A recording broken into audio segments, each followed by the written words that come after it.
One of the biggest challenges in AI right now is not the tech at all. It's actually to do with the adoption rates of the people using the solution that you put forward to the business. In this video, I'm going to show you the exact framework that I've used over my 12 years of consulting for Fortune 500 companies so that you can make sure people actually use the things you put in front of them. Cool. So the best place to start is with our little picture over here. In 2024, the landscape was a little bit different because it was very uncertain, and it was more so than now because everybody thought that this machine was just going to replace who they are, their jobs, their livelihood. Some of those things definitely still exist, but it's changed a little bit because out of that initial scope of all the things that were changing, we had some people who actually got ahead. And I'm sure you've noticed these people in your business. They're the ones who are skyrocketing their own workflows and things like that, building with AI every day. And the problem that's created now is that some people, instead of having this fear that AI is going to replace them, they genuinely have a fear that this person next to them is 10 times better at their job than they are, while they're still sitting there trying to figure things out. So not only does this piggyback from these initial fears and distortions that people have around something they don't understand, they're now also seeing people get way better at their jobs by using the thing that they haven't taken time yet to learn for several reasons. Okay, so generally everywhere that you go, you're going to encounter 4 types of people. It might vary depending on where you go, but they will certainly be there. The first one being the champion. These people are like excited little Labradors. They run around pushing the positive message of AI. They use it for their own workflows. Sometimes they're very much power users and they've automated most of their own work. These are the types of people that you want to get on your side as fast as possible. Next up, we have the fearful, and they might be afraid of AI for one of many different reasons out there. Usually it comes down to some form of loss of control because they've built their own little way in their working environment, and it's given them either some form of power or it's given them some form of control over other people or even their own lives. People genuinely hate change, and if you're coming into an organization to just rip this thing out away from them, you're actually taking away a lot more than you are giving them unless you frame it correctly. Next up, we have the skeptics, and that's pretty self-explanatory. They are skeptical of AI. There are 2 different types that we'll get into in just a little bit, but all you need to know right now is not to really focus on these people up front. You want to cater for these 2 at first.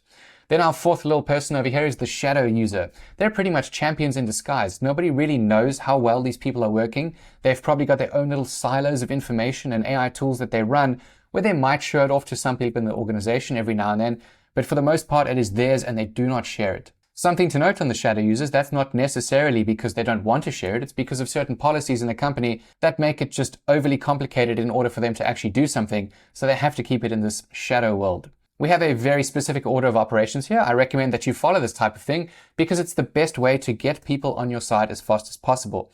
Whenever I'm going into a company, the first thing that I want to do is make as many friends as possible, regardless of whatever it is they're doing. Your goal is not to go in there and just push change, especially any form of technical change, and just expect people to get on your side. What a lot of people do in the consulting world is they go in there with their arrogant brain and their pig-headedness, and they think that they are better than everyone else in there, especially in the cybersecurity world. You see that a lot. But it's problematic because the more arrogant they are when they go in there, the more people push against the change that they're trying to implement into a company. It's the exact same thing with AI, except it's a lot worse because you are genuinely taking a lot away from people in a landscape that nobody knows very much about. So the very first thing to do is come in there with a very confident but personable approach. And you're going to go straight after the champions at first, because remember, these guys are singing the praise of AI. They probably know a lot of the things that you already know about some of the workflows. We'll use sales as an example here. You could take a sales guy. He might have automated his entire lead gen procedure already. It might be in secret as a part of a shadow user, but it might be out in the open. The point is you want to verify this champion and make sure you get him on your side as fast as possible because he's going to sing the praises across. And that ties in with shadow users because remember, these guys are just secret champions. So you need to try and find them as fast as possible. Once you do find them, you need to make sure that you're pushing their work alongside the champions. We'll get into a deep breakdown of this in just a second. Next up, we're going to go after the fearful, and our main goal for the fearful over here is to convert them into champions. There's a very specific way to do that. Finally, we have our skeptics, and the skeptics we're just going to leave alone for now because all of the results that we get from these other 3 people over here, they're going to convert the skeptics for us. There's no point in arguing with someone who has a different belief system to you. We're going to focus on letting data do the talking. Something to note though is not all champions are created equally. The amount of places that I've been in where somebody sings the praises of a certain technology without understanding a single thing about it, they're just doing it to either sound cool, be cool, or fit in various reasons where you might have a fake champion. You want to make sure that you're vetting the champion that you're about to push forward to help get your work across the line. Because if you push the wrong one across, they can totally nuke all of the credibility that you have. So you want to make sure that when you're looking at the champion, have a conversation with them, see what they've been doing. Don't answer questions for them. Get them to walk them through whatever it is that they've been doing. That way you can judge how technical they are and how grounded all the things are that they say before you put them forward. because the last thing that you want is someone destroying your credibility. In terms of a fake champion, they're pretty easy to spot because they're mostly just saying how incredible AI is without adding any substance behind the words that they're saying. Now, as a part of whatever the transformation is that you're doing for the business, you're obviously going to be having beta trials, getting early users onboarded as part of user acceptance testing and other such things. I cover that type of thing in other videos that I'll link down below. But just know that when you do get to that stage, you want these people to be pushing that message across, like I've been saying. So you want to give them early access. Not only are they already power users, but they're going to be promoting this to the business. They're going to show everyone, look at what this guy built, look at what it can do. This will make your life so much easier. The great thing about the champions is because they're also power users and they're going through this early access, they can also pair with the other shadow users and any of the fearful. We first need to convert the fearful, but once they do, then they can help bring these people on as students. They will also help shape the rollout for you. So because they're so keen on getting this product out there and testing it for you, they often uncover a lot of the bugs so that you can get this thing built a lot better by the time you actually need to release it to prod. Then next up, we need to understand the fearful. These are often the hardest people to deal with, but like most other people out there, they're just human. So all you need to do, like I said, make friends, find the layers behind what it is that they're actually worried about. Don't go in there trying to push something on them and just saying, oh, this will make your life so much better. That's not how it works because, like I said, everything that is tied to their fear is unconscious. They're not doing it because they want to be dickheads. They're doing it because they're going to lose control. If you're there to take something away from someone, naturally they're going to push you away. So what you need to do is sit down with them one-on-one. If it's a smaller business, you might have to do it in larger pods or something like that if it's a big business. But you want to try and get that direct time with them. Give them time to talk about whatever their needs might be around AI. You need to make sure that they are giving you very specific things about what bothers them about AI. A lot of them will say it's going to take my job away from me. It can't do the job as well as I can. It doesn't know the systems as well as I do. It's way too overwhelming for me to learn this quickly enough to do my job alongside it. Whatever. The point is here is to get some form of label up front. Once we've named that fear, we want to make sure that we're not pitching anything yet. You're still not at the stage where you're saying, oh no, but it's totally going to do X, Y, Z. That's not what we're doing. You need to reframe their specific things. So if they think AI is going to replace them, you need to make sure that you're just telling them AI is going to handle the boring stuff that you hate doing so that you can focus on the work that you actually enjoy. And as part of that, you need to illustrate to them what their new role would look like with AI augmenting their own intelligence. That way you're not taking something away from them. You're taking away all of the shit that they hate, but you're putting them in an even larger position of power because now they can focus on the things that they actually enjoy. And keep in mind, these statements over here, they're quite bold, like even change makes things worse. That doesn't tell you much about the specific fear they have. If you wanted to, and if you had enough rapport with them, you could dig deeper into what that actually means. Like, what do you mean by change is actually going to make this worse? What do you fear the worst thing happening as a result of X, Y, Z? The goal there is to break it down to the smallest chunks so that you can address that. You can say things like, we test small, so you're still going to be in control of your environment. Nothing is going to rapidly change that overwhelms you, stuff like that. All of their fears are just rooted in pain. As long as you can mitigate away from pain in a way that comes across as you being on their side, you're automatically better than the majority of people who have probably spoken to them already. So what does that look like in practice? So you start here with the task that they hate. Just ask them up front. If there was one thing that you could get rid of right now as a part of your job, what would it be? That is their pain in their own words. We're focusing on the thing that they hate, remember?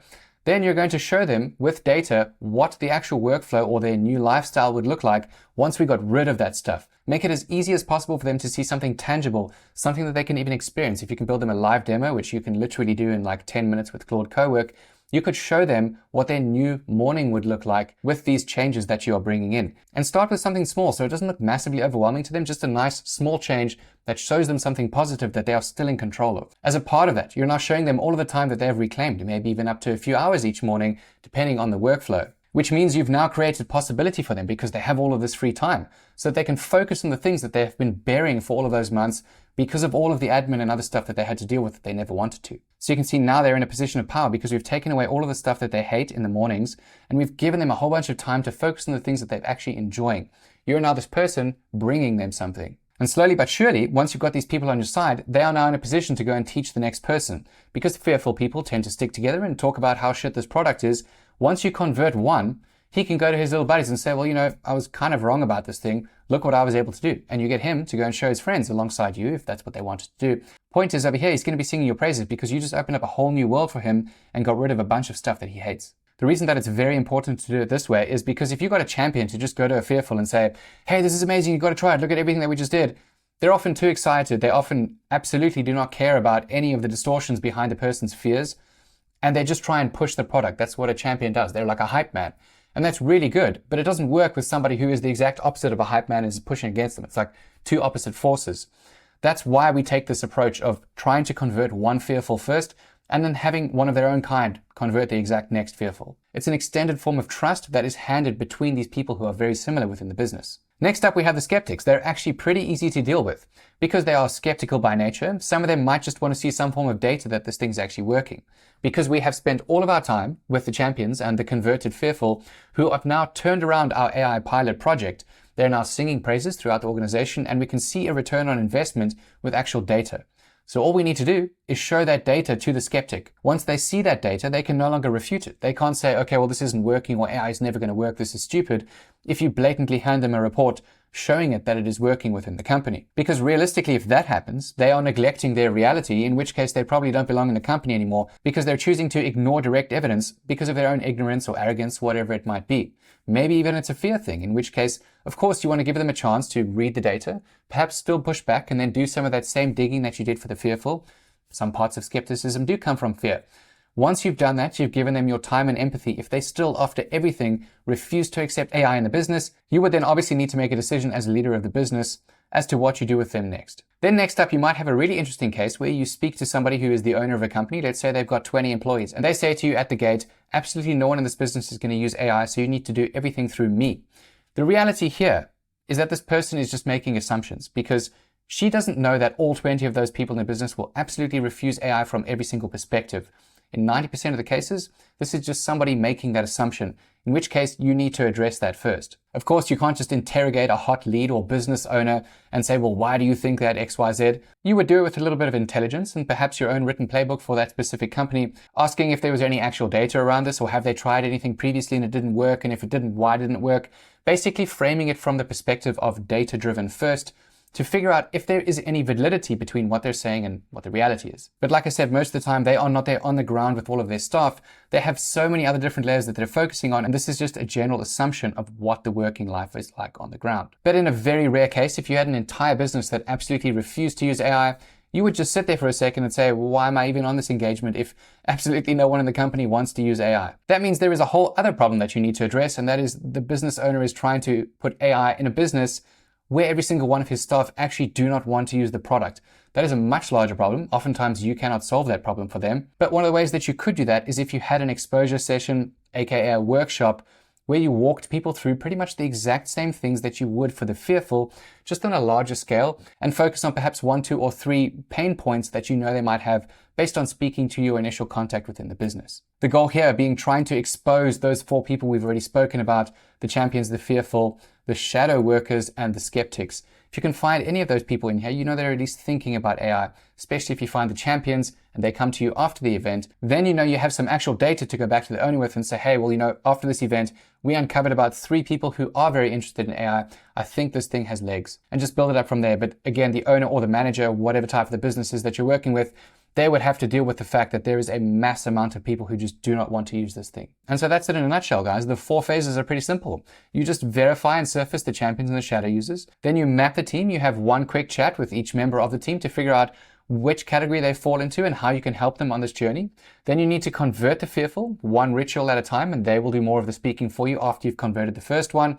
And then finally, the skeptics are just going to see the results. They can either choose to get on board based on actual data-driven approach, or you as a business would have to decide what you do to somebody who blatantly refuses a tool that makes their job easier and the company make more money. I think that question pretty much answers itself though. Of course, there is a lot more that goes into each of these steps. It comes down to a lot of understanding people's needs and just being a genuine friend when you get on site to these people.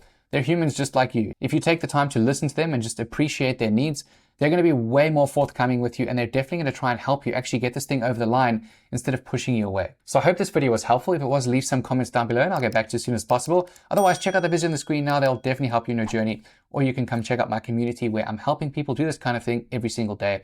Thanks for watching. I'll see you guys later.